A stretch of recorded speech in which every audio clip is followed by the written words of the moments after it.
my Hawks, Sal here from Red Pill Fitness.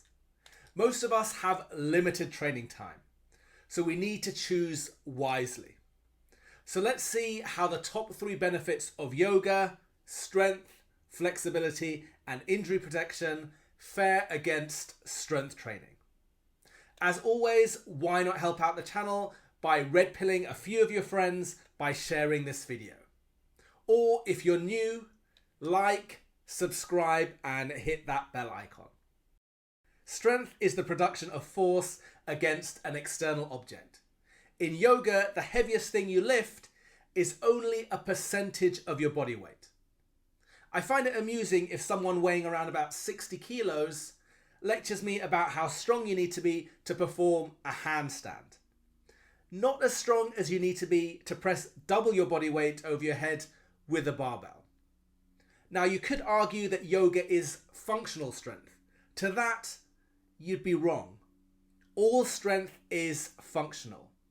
You think the guy that's been spending his life doing bench press and gets to 120 kilos can't muster up the strength to do an up dog?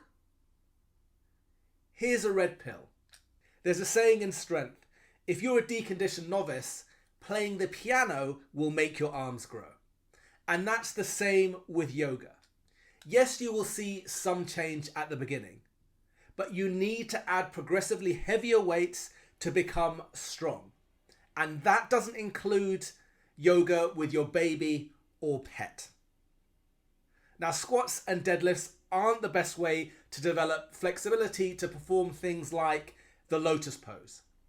But I'd say, how much flexibility do you really need? Are you planning to work at the carnival? The scientific literature states that having too much flexibility increases your chances of injury. If you have the joint and you have the bone that goes into that joint and you increase the flexibility, you create more space between the two. So there becomes more movement. However, the greater the movement, the less stable the joint becomes. And if you don't increase strength at the same level as movement, that's when you have a problem. And as we just discussed, yoga is a poor way to increase your strength levels. Now, blue pill thinking says that strength training makes you muscle bound and tight.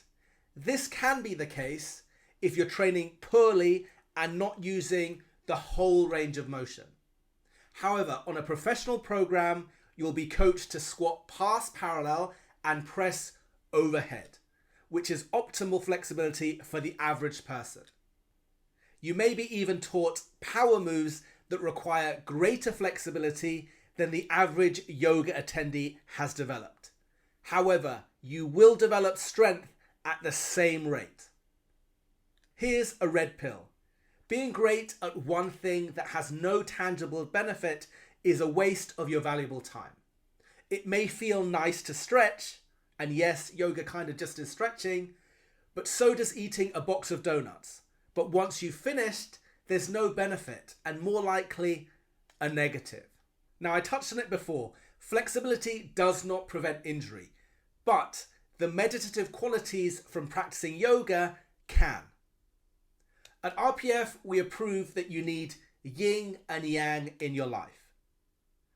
If you're pushing it at the gym, at work and on the playing field, bringing down your stress levels can increase your physical and, as importantly, your mental health.